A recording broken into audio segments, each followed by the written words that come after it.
When you look at the tape of the Colts offense, what jumps out at you? First thing, offensive line, starting with Nelson. I mean, like, he's a monster. He's been a monster for a long time. Point of attack blocker for him. What he does at the first level, second level, and then when he gets out, when he pulls, he's just a difference maker. And then, you go back from there to the running back. And, I mean, he's really dynamic. He's a tough tackle. He's explosive, and he just keeps coming. He keeps coming. And then, when they get him involved in the passing game, it's a tough tackle out there in the perimeter. And then you go outside, and then you talk about the tight end position. They got 3 tight ends that they play with. They all have a particular skill set. Mo can block. He's really good at the point of attack. The rookie's really, really solid in terms of a pass catcher. But the thing that stands about the whole group, their willingness to block. And I think Shane does a good job. Those guys, I have a lot of respect for their head coach who calls the game. He's a really good play caller, really good coach. So you can see that. And then outside on the perimeter, there's just a lot of speed. There's a lot of speed out there, big targets who can all catch the ball and get downfield. So it's a challenge.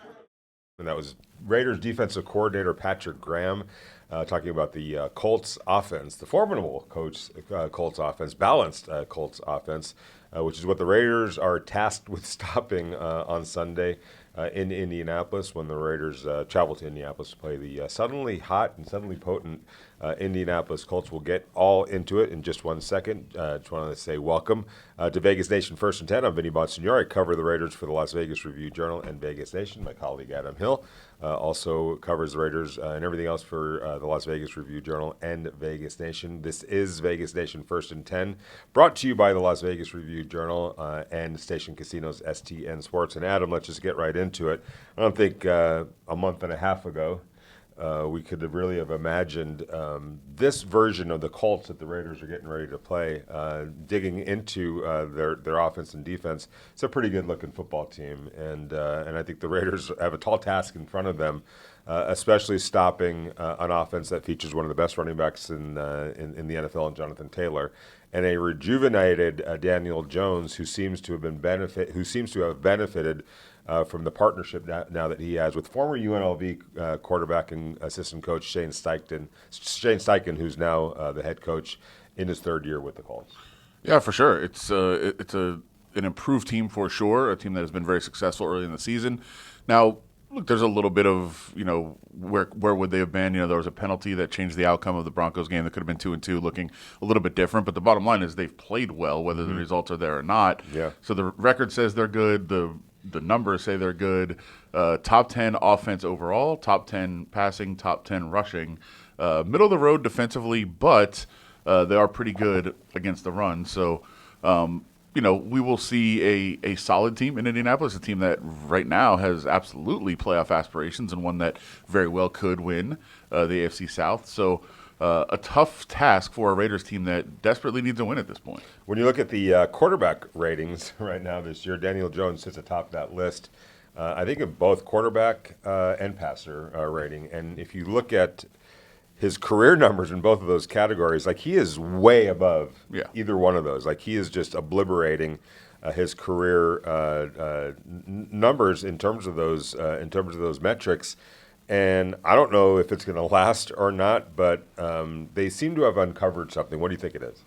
Well, I think it's Shane Steichen, for one. I mean, everybody knows what he is as an offensive coordinator, as an offensive coach, as somebody who has worked with several different types of quarterbacks and designed several different systems and has done so around quarterbacks. He seems to understand how to take the strengths of a quarterback and unlock them. I mean, that's kind of what he does. It's what everybody kind of expected with Anthony Richardson, although he just hasn't been on the field. Yeah. And now you've got Daniel Jones, who's got a ton of talent, got a ton of ability. He's shown it here and there, but Shane Steichen tends to take. He'll take a quarterback, he'll assess them, he'll analyze them, and then figure out the best way to use them. And we're certainly seeing that right now. Yeah, and to illustrate what Adam's talking about, taking different quarterbacks, this is a guy that worked really well with Phillip Rivers with the Los Angeles Chargers. By the way, the backup quarterback there was a guy by the name of Gino Smith, so there's some familiarity there. But then Phillip Rivers does things one way, or has a certain skill set. He goes to Philadelphia with Jalen Hurts, got working with Jalen in his 2nd year, 2021, and lo and behold, all of a sudden he starts coming to life, and the Philadelphia Eagles offense rises to 12th in the league that year. And the very next year, they were 3rd in the league in scoring.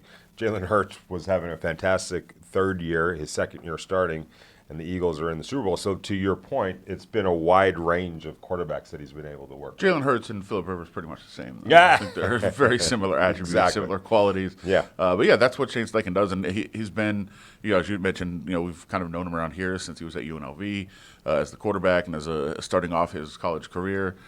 So, yeah, I mean, I think this is a guy who can get the job done with the offense. I don't think there's any question. There were some questions coming into the season, like is he going to work out as a head coach? But right now, it's definitely looking good.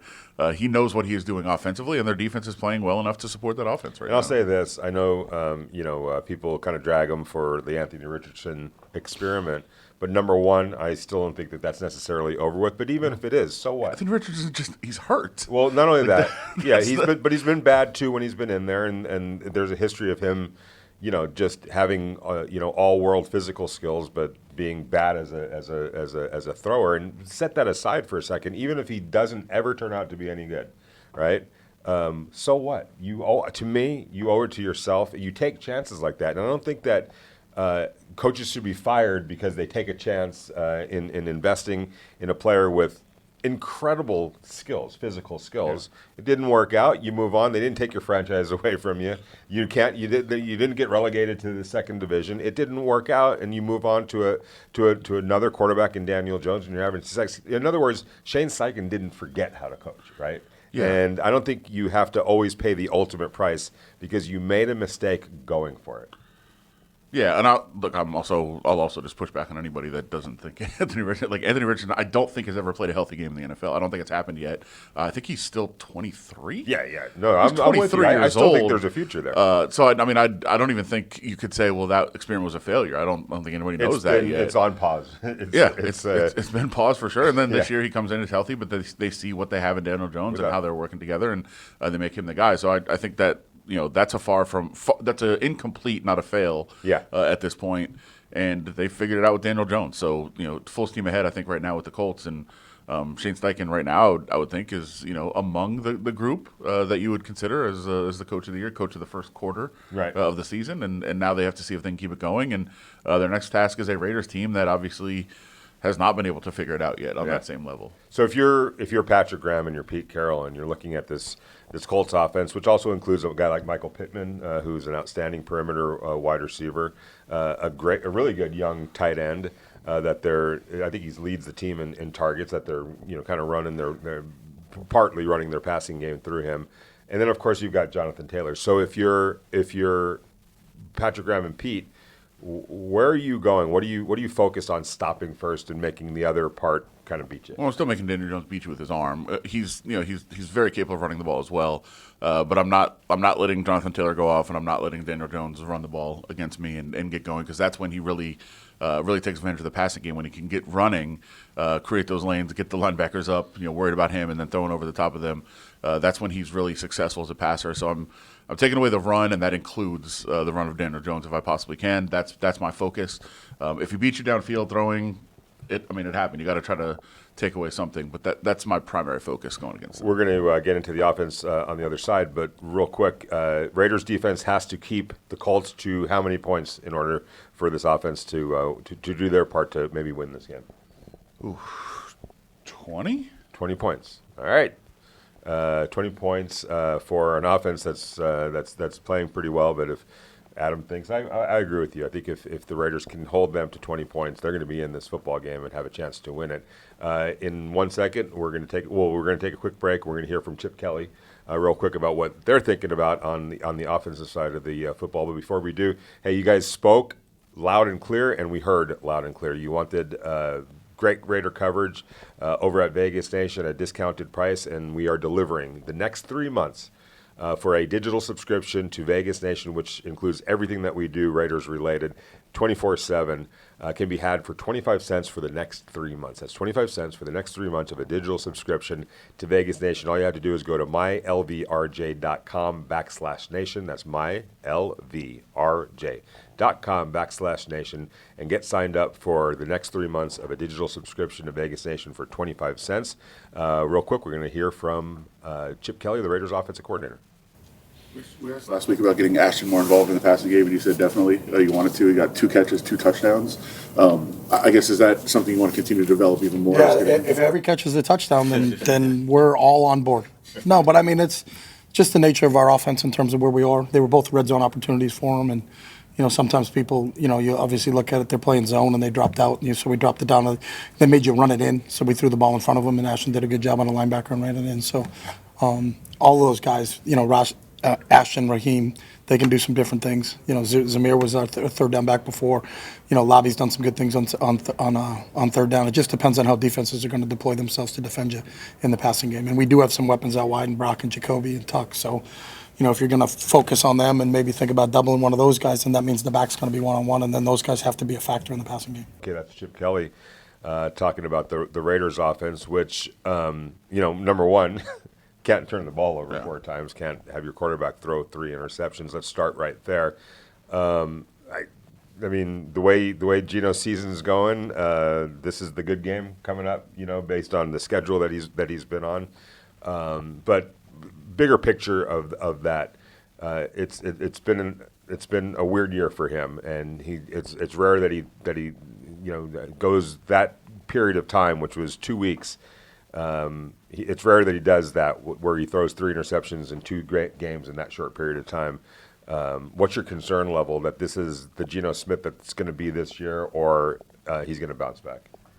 I think the concern should be pretty high for the Raiders right now at this point, seeing what has happened. I think more so than the fact that there has been interceptions. There has been a common theme. I know Gino was kind of joking, I think, yesterday when he said the common theme is that the other team has caught the ball. Well, because the common theme is the ball's coming out of my hand and it's being caught by the other team. Yeah. That's the common theme. Which I think he was kind of joking, but I think he was being like... Yeah, there is some similarities in some of the throws. I know all 3 were to Jacoby Myers last game. I know 2 of them were on 3rd and long plays where they ran similar concepts and had a safety kind of peel off and go step in front and kind of read where Gino wanted to go from the very beginning. I think those things are concerning more so than just the actual number of turnovers. Look, we all watch every game and try to see as many games as we possibly can. I know Seattle fans right now are just doing victory laps every single game on Twitter. We told you so is what's happening, and so guys playing pretty good too. So they're saying, hey, this is the Gino that we saw that nobody else seemed to realize was happening. I don't we've seen good Gino also though. I mean, so first game he was pretty fantastic. The 3rd game he was fine. The other 2 games have been abysmal. I mean, for lack of a better term. So you've seen him be able to play at a higher level. I think there is, even though that he insists that there's not, and Pete Carroll insists that there's not, I think there is a confidence level to it of, just knowing the fear of you let the ball go and it's going to be intercepted. That happens when you throw 3 interceptions. It just does. Right. Even the most confident person in the world. So they've got to get him confident. They've got to get him feeling good moving forward, and they've got to do it consistently. And it's not going to help that he doesn't have his left tackle out there. I mean, I know he's familiar with Stone Forsythe. I know Pete Carroll has a lot of confidence in Stone Forsythe, but Colt Miller's Colt Miller. He's one of the best in the game. Even when the offensive line was struggling, he was kind of holding things together, and now he's not there. So, it's not just that he's not there. It's that everybody else has to pick up their part too to make up for the fact that he's not there, and the communication part and the cohesiveness part. All those things change with another guy out. So that impacts the offense as a whole. Yeah, and look, you're never going to replicate Colton Miller, on your roster, basically. It's just very hard to do. But you can't have this massive fall off. And if you look at the numbers of Stone Forsythe, the numbers are pretty bad over the last couple of years, 600 and plus pass rush snaps, way too many pressures, way too many quarterback hits, way too many sacks given up. It's why the Seattle Seahawks didn't offer him a second contract. It's why the Giants, cut him during training camp. So this can't be the Stone Forsythe game. Yeah. It needs to be for the Raiders. This is what needs to happen.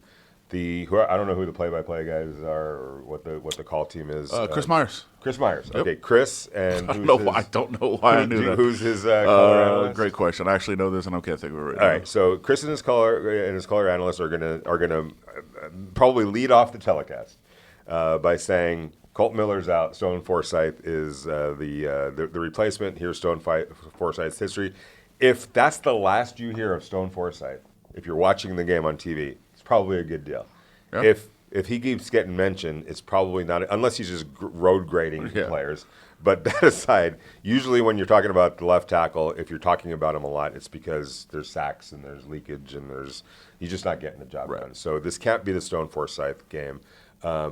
All the more reason, too, when you look at those pass protection numbers for Stone, that I think the Raiders are going to have to really lean on this running game to take some pressure off of Gino, to take some pressure off of Stone, to introduce that to the Colts defense. Like, you're not going to just sit back and rush the passer. You're going to have to honor the run. If they can't do that, then it could be a long day at the office. Well, you also need him to block on runs too. Well, you I do. think it's a little easier to get him, going, to get him into the game if you're running the ball and doing it consistently. And you can always run to the other side even if he's struggling. I know it's not the easiest thing, but But and then that becomes the tough part of the matchup because the Colts are better against the run than they are against the pass. You have to challenge them at their strength. You have to challenge them at their strength instead of trying to attack their weaknesses. But I think that it would be very beneficial to the Raiders for many different reasons to have that run game going effectively. And like it's funny, we asked last week to Chip Kelly. I think I asked him, do you want to get Ashton Jeanty more involved in the passing game? And he said we'd like him to have 75 catches. I don't know if he meant a game or for the season. I think a game he was referring to. I think he was going to have Ashton Jeanty got 2 catches last week, and both went for touchdowns. So I mean, I think when you are struggling to run, and they were able to run last week, but when you are struggling to run the ball, there is a way to get the ball in the running back's hands and get him in space and allow him to operate, even if the offensive line is struggling at the point of attack. It's just get them outside and get them the ball and let them go. And the Raiders did that a little bit. It was successful. They didn't do it enough, I don't think.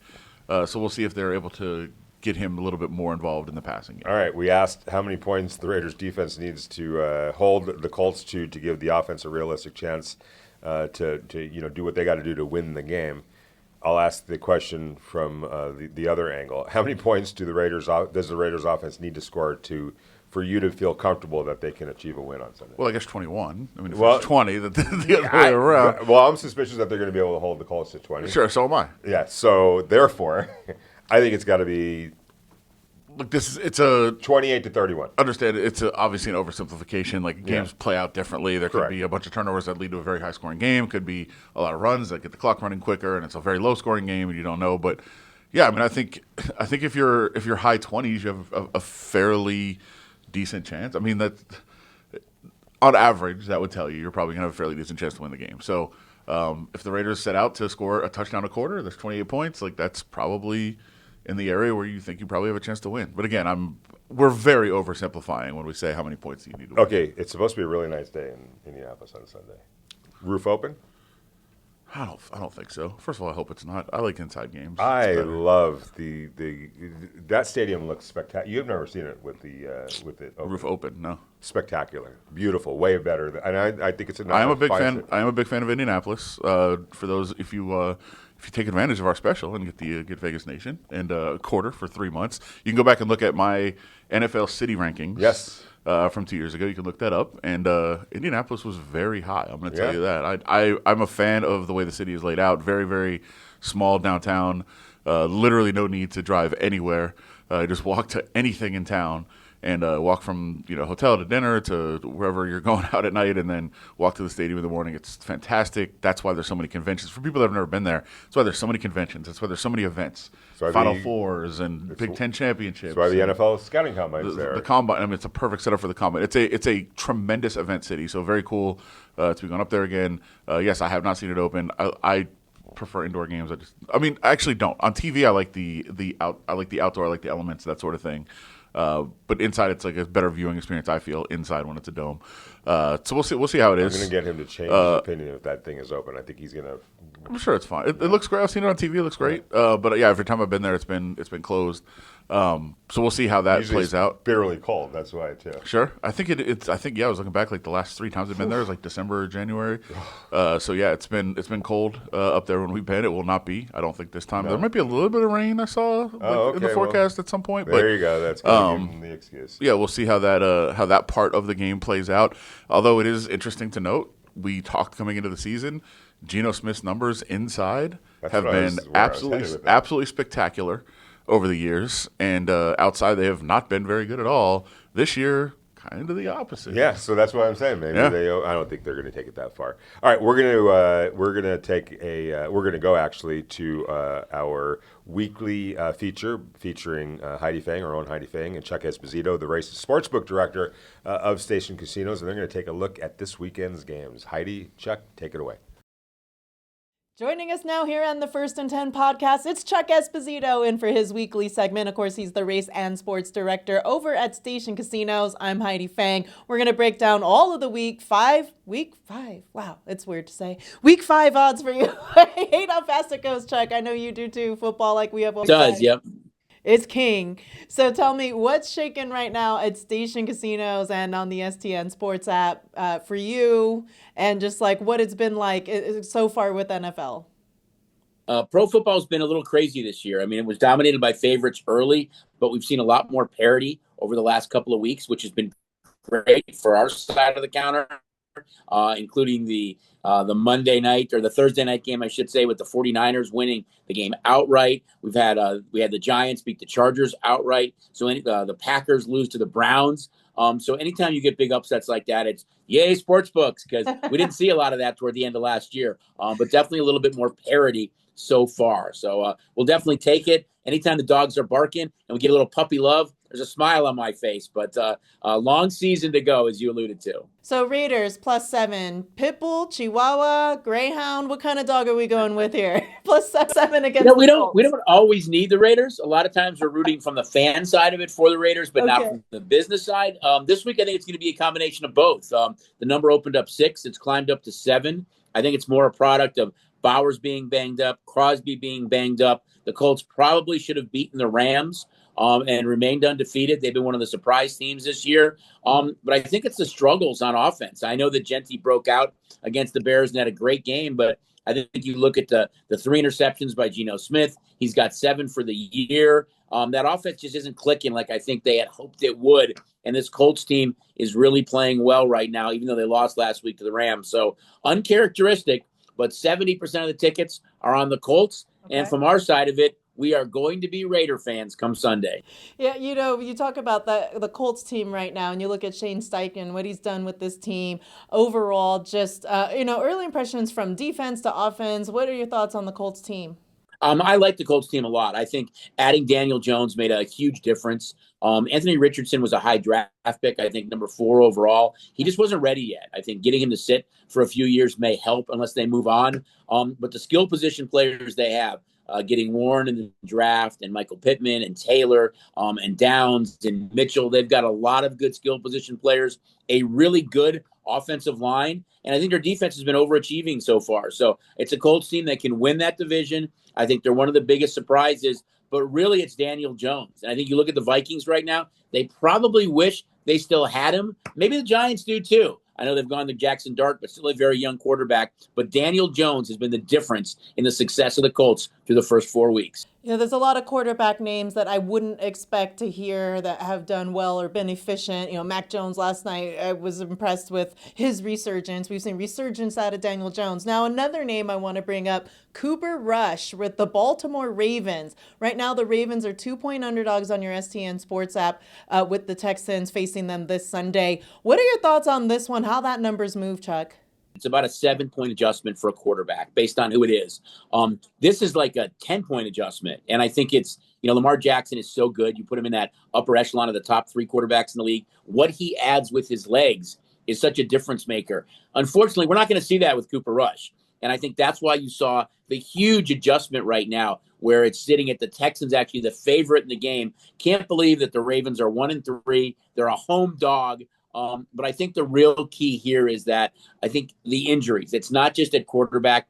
but they are beat up in the trenches really bad. And I think it's showing right now that they are really, really beat up. But the Niners, who were beat up and had a ton of injuries, were able to go into LA last night and get a big win. So we'll see if the Ravens at home can kind of right the ship a little bit as a home dog, which I didn't think I'd be saying against the Texans this year. Right? No, I don't think anybody thought that that would be what we're saying. And now, you look at it and it's kind of wild, but the NFL, how much an injury can affect what happens in the numbers. One team that is, struggling as well with injuries in terms of wide receivers, who they're, maybe on suspension or whatnot. The Chiefs, obviously, Monday Night Football, Chuck. What do you see in this one and the odds at the station casinos? And also just what are your thoughts on how well the Chiefs have or have not been able to produce so far in the season based on the fact that they've had a lot of missing components to their offense? Well, I think the demise of the Chiefs was greatly overrated.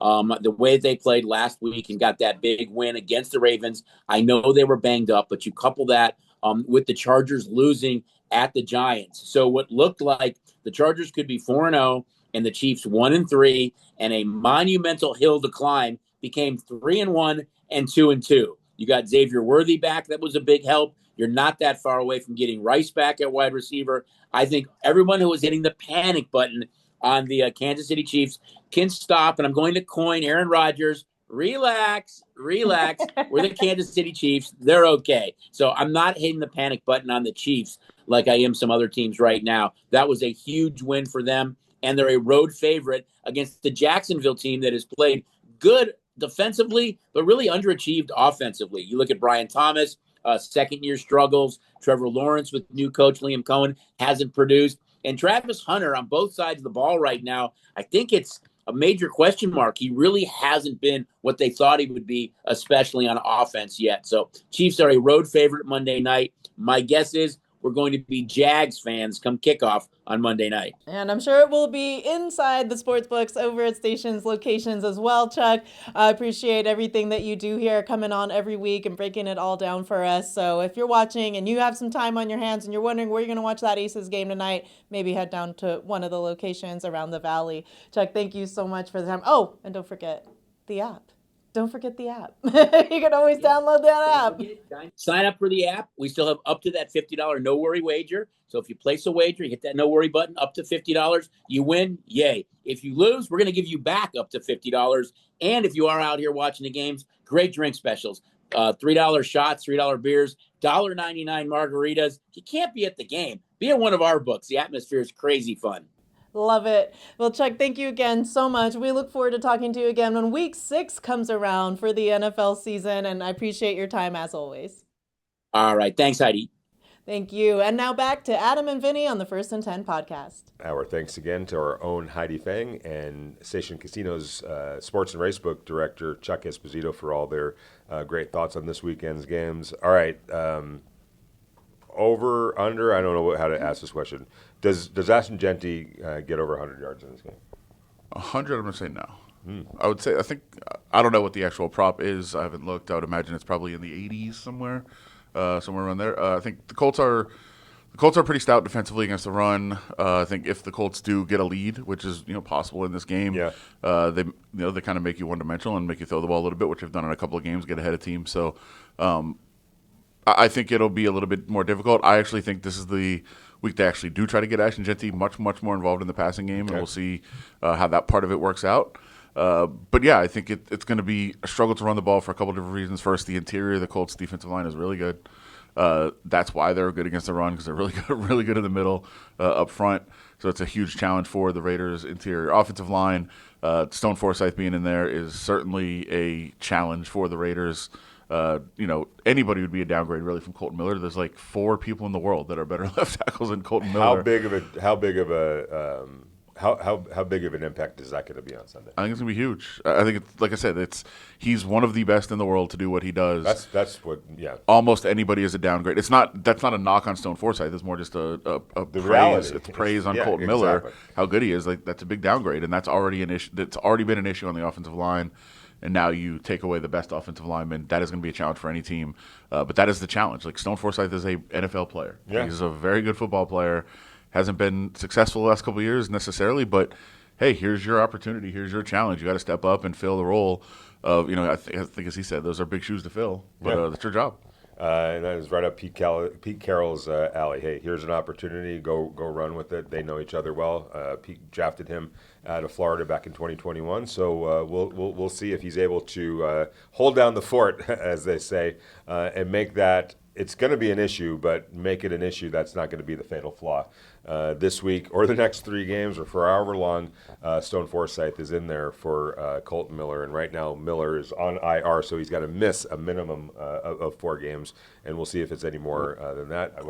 If there are Raiders fans looking for, sorry to cut you off, if you're looking for some sort of, I don't know, solace, some sort of solace or whatever solace. whatever you want to call it. Teams in the NFL this year that have been favored by at least 6 points are winning at an astronomical rate. Like, no team is losing if you're favored by 6 points or more. At some point, that has to turn around. It has to. The Colts, obviously, one of the teams this week that are favored by 6 or more points. If you look at people that are in survivor pools, like literally not a single person has been knocked out of survivor pools because nobody's losing. That's favored this year. That's a decent sized favorite. At some point, that turns around. That's just how things work. So maybe this is the week that some big underdogs start to win. I'm sure that makes Raider fans feel real. It's something. Confident. It's something. not been. Yeah. I hear you. Well, it'll help if Gino Smith can play a clean game. I think if he does, I'm not saying that the Raiders are going to win this game, but they're going to be in this game. I think if he's able to play a clean game, I think that just really lends itself to everything else. Brock Bowers, maybe having a big game. Ashton Jetty maybe having a big game. A guy that I would keep an eye on real quick is Jack Besh. I think Pete Carroll made it pretty clear that he wants Jack Besh more in the rotation. I forget what he had, 5 snaps. Yep. On Sunday, we brought that up to him. On Monday, he's like, yeah, that's been addressed. Yeah. So it sounds like Pete wants Jack Besh out there, and when the head coach is saying make sure that happens, I would think that maybe we're going to see a little bit of action. It sounds like what it is that he's in certain packages, and they just didn't have those packages called, and they just realized at the end of the game, like, oh, we never went to those packages that involved Jack Besh, and like that's something that they want to change. So it wasn't like he was being punished or being demoted or anything. It was just those plays never really came up, and they kind of realized at the end, like, oh, we probably should have put him in a little bit more. Right, and the rotation is basically overseen by the positional coach. Yeah. So he's Pete made it pretty clear that he wants that to change. We'll see what that means for Jack Besh's numbers this week. I've got my eye on that because usually when the head coach says stuff like that, you make it a point to make it work. All right, so we'll be back on Sunday from Indianapolis, whether the roof is open or not, whether it's raining or beautiful skies. We'll be there with our normal post game.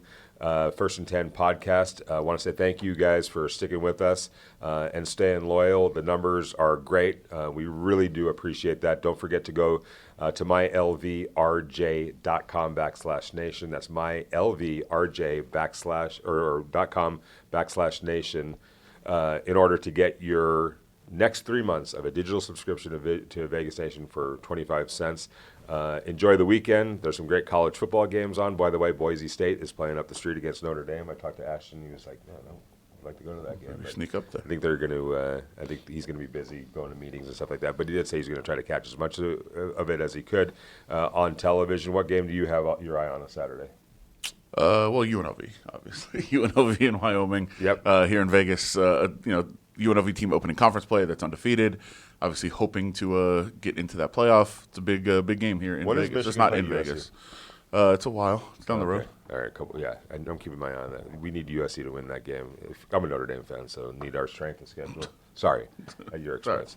Anyway, enjoy the weekend. Enjoy Saturday's games, and we will check you guys out and be with you guys again on Sunday. By the way, thank you to the Las Vegas Review-Journal and Station Casinos STN Sports, and thanks to Heidi Fang for making us sound good and look good and all those good things. We really appreciate it. We'll talk to you guys on Sunday.